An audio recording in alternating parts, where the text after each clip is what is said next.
Assalamualaikum warahmatullahi taala wabarakatuh.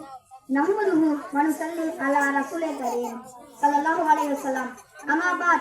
Faqad qala Allah taala fi kalamil karim. Assalamualaikum. Bismillahirrahmanirrahim. நான் இன்று rayon பற்றிய பயான் சொல்ல வந்திருக்கிறேன். சொர்க்கத்திற்கு 8 வாசல்கள் உள்ளன. அதில் ரயான் என்னும் பேருடைய வாசல் நோன்பாளிகளுக்காக மட்டுமே ஒதுக்கப்பட்டுள்ளது. மறுமை நாள் என்பது சூரியன் மிக அருகில் வந்து வெப்பம் தாழாமல் மக்கள் அனைவரும் தங்களின் வேர்வையிலேயே மூழ்கி தவிக்கும் ஒரு கடும் பொழுதாகும். அந்த நெரிசலில் தாகம் என்பது நாவை பிளக்கும் வேதனையாக இருக்கும். அந்த இக்கட்டான சூழலில் ஒரு அதிசயம் நிகழும்.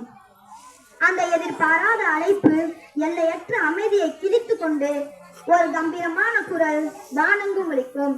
நோன்பாளிகள் எங்கே? உலகின் பசியையும் தாகத்தையும் எனக்காக சுமந்தவர்கள் எங்கே? அந்த பெருங்கூட்டத்தில் கோடிக்கணக்கான மக்கள் இருக்கும் போதும் நோன்பை முறையாக பேணியவர்கள் மட்டும் தங்களின் முகத்தில் ஒரு ஒளியுடன் எழுந்து நிற்பார்கள். அவர்களை நோக்கி ரயான் என்னும் சொர்க்கத்தின் தனித்துவமான வாசல் திறக்கப்படும். அந்த வாசல் மற்ற வாசல்களை விட பிரகாசமாக இருக்கும். அதிலிருந்து வரும்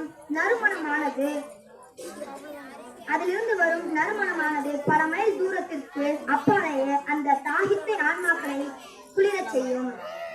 அதே போல் நாமும் சொர்க்கத்திற்கு போக ஆசைப்பட வேண்டும். இன்ஷா அல்லாஹ். ஆமீன். அஸ்ஸலாமு அலைக்கும்.